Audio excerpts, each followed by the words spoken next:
Hey everybody, welcome back to Rosemary and Rage. First of all, let me apologize for not updating last week. My Tuesday it was one of those days where you got out of bed and then by 9 o'clock you're like, gosh, I just should have stayed in bed. It was just one of those days. So I am updating this week instead.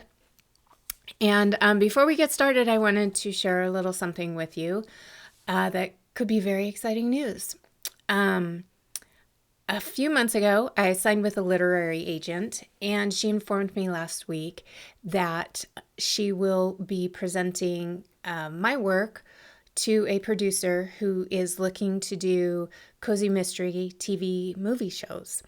So I'm not expecting a lot about that to come out of that, but it is very exciting that she'll be presenting it. So hopefully we may be seeing Heywood coming to life, which would be pretty awesome. So let's get started on Rosemary and Rage. Today we're going to talk about the suspects, but I wanted to do a quick recap. So we have Jordan and Sam who are back in Heywood, and they have purchased a fixer-upper, and Jordan has been in charge of that, and he has screwed everything up. And like I said, I based him on my husband, who is the worst fixer-upper guy ever. So Sam's house is in complete disarray. She just wants it fixed. They hire a construction crew, and then one of the construction guys ends up dead in their garage. So today we're going to talk about the suspects. I've got to look at my notes, sorry. We're going to talk about the suspects. And so we have our dead guy, who is Ian. And obviously, when you look at the construction crew, you would think that one of the crew would be responsible for the murder. There is a lot of conflict within this crew. So we have the head guy, Andrew. He's the head of the crew, head of the company. And he found out that Ian, the dead guy, had been undercutting him on jobs. So Andrew would go in, he'd give a bid for the job, whether, kitchen, bathroom, whatever it was. And Ian would go in later and undercut him on the bid and then do the work. So he found out about that. And I am assuming that that would make him very angry because he's losing money, especially when he was in the middle of giving Ian a promotion and having him lead one of the construction crews that he runs.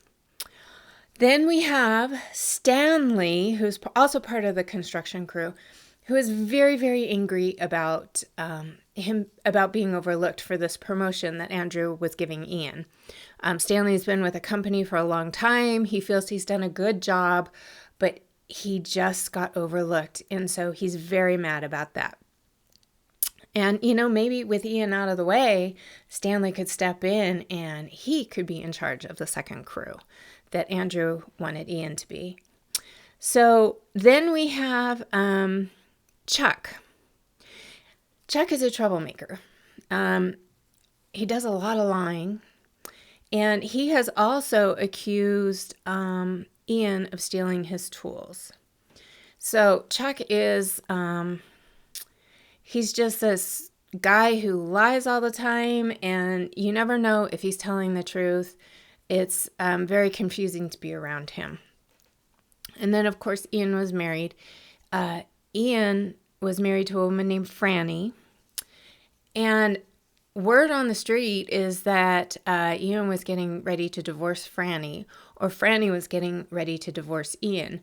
Nobody's really sure about how all that was going on. But they did find out that Franny had an insurance policy out on Ian, a life insurance policy. So with him dead, she's going to get some money. And she doesn't work. She stays at home. And we are also finding out that she may have a boyfriend.